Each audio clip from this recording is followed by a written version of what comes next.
Hello and welcome to the video. You're joining me in Latvia, specifically in Riga at the moment for a week away. I'm going to take you through Riga. This is the central market. We'll take you and show you a couple of other bits. You'll have seen the trams around Riga. You'll have seen the Gambe restaurant. Here you'll see the bus station. So to get from Riga to Ventspils, where I'm spending the week, I need to grab the bus and hop on and travel. It's about a 3-hour journey from Riga. Bus station's just opposite the big markets, and the buses are fairly regular. You can order them from the bus. You can order the tickets from the bus station and pay. And it's not too expensive either. From memory, it's about €7 each way per person. The journey's about 3 hours. There's a stop in the middle, and obviously we arrived at Ventspils. We started our first full day in Ventspils at this cafe. They do some great food. They've got some parking for bicycles around the side. It's the middle of winter when we've gone, so that's why there's snow all over the place. You can see the snow out the window here. Made it super cozy while we were eating the food. Some amazing soups and this amazing pudding as well. Strawberries are so fresh, really light, really lovely. We briefly visited the observatory in Ventspils, but it was closed for public viewing at the moment.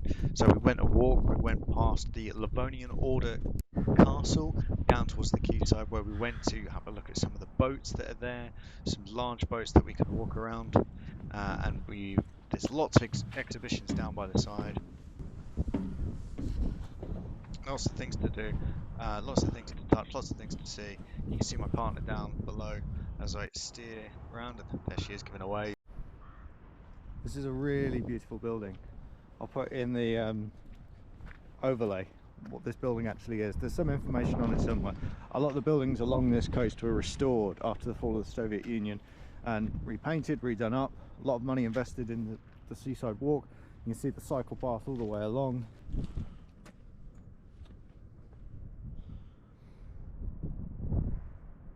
When people get married in Ventspils, they buy a padlock, and it usually ends up somewhere like this.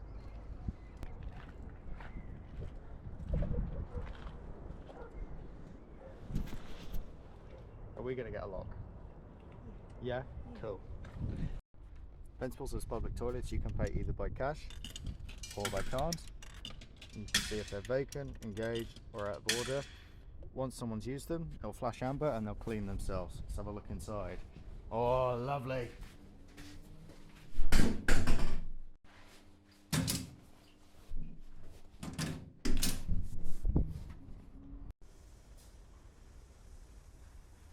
Dotted across the town, and not just Ventspils, but these vending machines make not a bad coffee. Something that's a bit novel for me as a Brit, coming from the middle of the country. Not only white sand, but snow on the sand.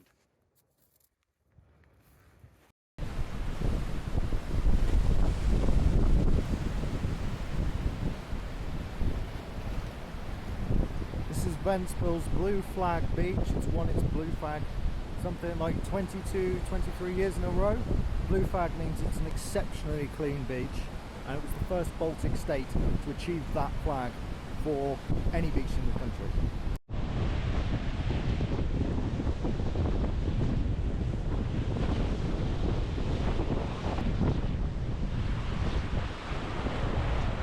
Across the town,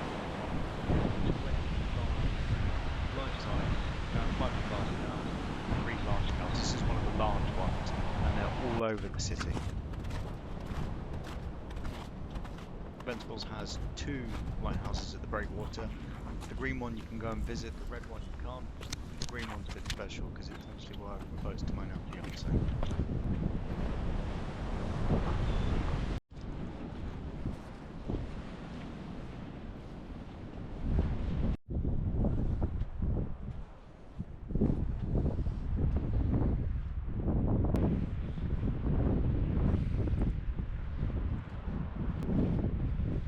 All the way along here, up around here,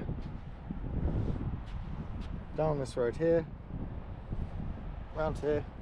That is that. Look out, and then we walked all the way up here, up to the lighthouse. Got one of the bike lanes coming down from the town all the way along, and you can see the lifeguard lookout. In the summer there's a cafe just here, and there's an entrance to the beach. Just over here there's a clock that tells you the time, tells you the air temperature, and it tells you the temperature if you want to go swimming as well, just at the sea. Ventspils has a market in the centre. Some of the stalls are permanent, some of them not. You can see the clock in the centre. There's actually a really nice pub on this square. And there's a small museum just around the corner with a gift shop with loads of handmade arts and crafts. You can see runes here, traditional Latvian runes, traditional Latvian knitwear, All stuff made some in art from Ventspils. local artists. A really nice little shop attached to the museum, which you'll see shortly.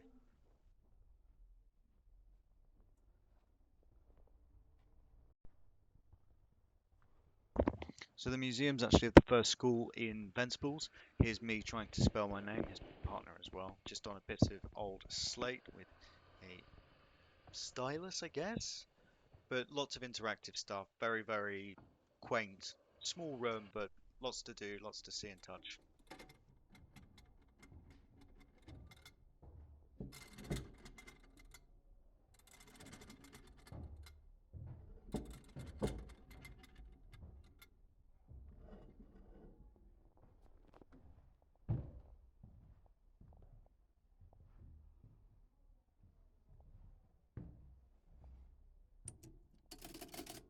Mercedes.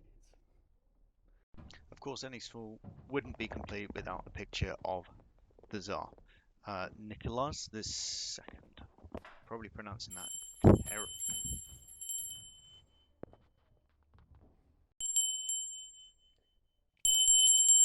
According to the museum information, these dried peas on the floor, kids were punished in the classroom by kneeling on them.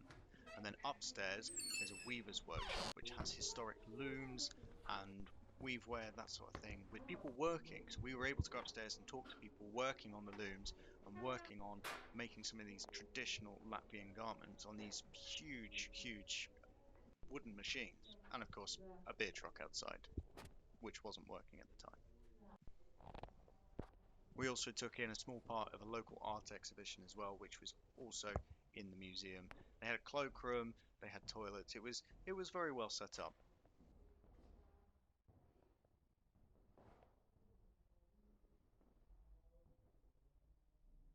We went back again past the castle to a personal favourite cafe of mine in Ventspils, mainly because of the tables, but also because of the great food. The tables have these incredible maps of Ventspils on them, but the food is really great in there. It's called Breeze, near the Sea Breeze, I think it's supposed to mean. It's a favourite of my partner's mum's, and it's a lovely little cafe. And when we went in the winter, it was still all quite Christmassy and very well lit up. You might be thinking, what is that strange thing above that bus? Well, all the buses, small mini buses that go from one end of the town to the other, are all electric, and they charge up by these pantograph drop-down systems from one end of the line to the other, so they've got them at either end of the line. They're all electric.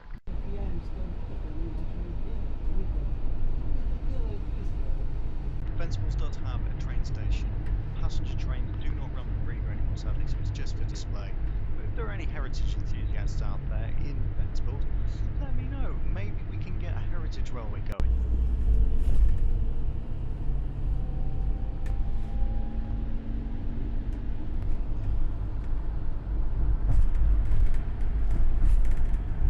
This bridge gets all lit up at night, so you can see the lights attached to the lampposts as they come up and over. And Ventspils being a port town, there's loads of goods. There's a coal terminal, there's lumber, there's all sorts. And as we come back round into the main part of town, this is the Science Museum with loads of great exhibits for kids. We went last time but didn't go this time. Really good for young kids, a little bit old if you're an adult, but super, super great day out for kids. I said there were lots of cows.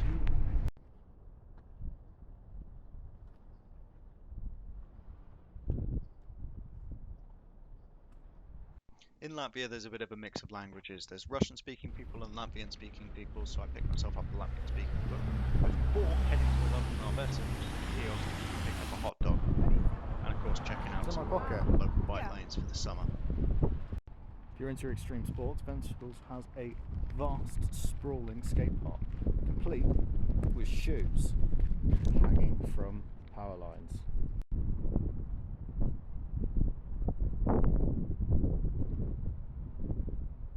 Ventspils has a huge stadium, well not huge by English football standards, but a large stadium for the town.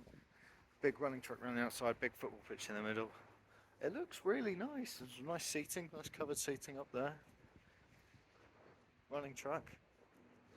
It's very cool.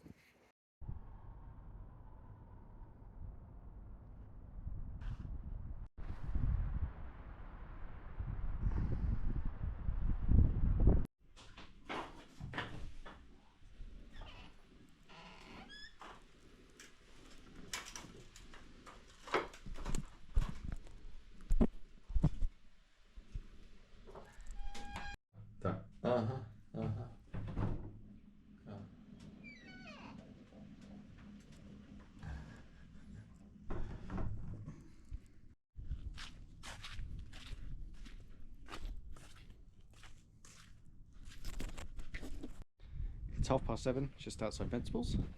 It is snowing, and I've just been to Banya. I didn't film myself inside because I was golinki, which means naked. There's a fire in there, and inside is the main Banya. Wet floor, you see all the track. These bits, let the water flow underneath. All bits of stick to hide and hang your clothes on, your towels on, some benches, water. This is the shower section, you have a drain down the bottom, and this is the Russian banya, or the Latvian banya as this is. You can see towel or polyethylene there. The camera's going to steam up a little bit, so your coolest seat would be down here. The hottest seat would be up here. You have hot water here for oak leaves, cherry leaves. You have your boiler, your fire underneath, which is fed from the other side. And up the top, you might not be able to see it because the steam, there's a temperature gauge.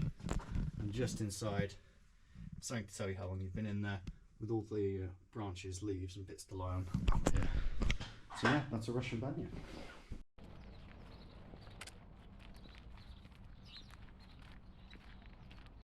People with this van clean at early hours every day. They go and salt the streets, where the parks are nice and clean. Try to escape. Ventspils is a large open air museum. This is a new building for it. In the museum is a collection of old houses from Ventspils in the Ventspils area, and a 600mm or 2 foot narrow gauge railway. And that's the entrance. And this level crossing that we're coming up to now is for the 600mm gauge railway, and or 2 foot gauge depending on where you're from. There it goes. Ventspils doesn't have any natural mountains or hills, but they do have what's coming up now, and that is one massive artificially created hill with a ski track, toboggan slope, and all sorts of outdoor activities for the winter, and a whole summer activity centre.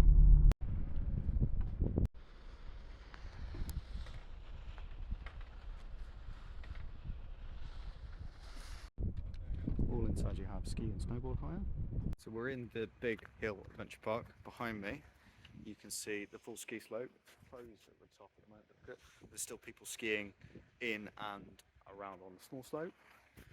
There's a snowplow down here, and around the centre as well you've also got the Ventspils BMX track and all the water activities for the summer.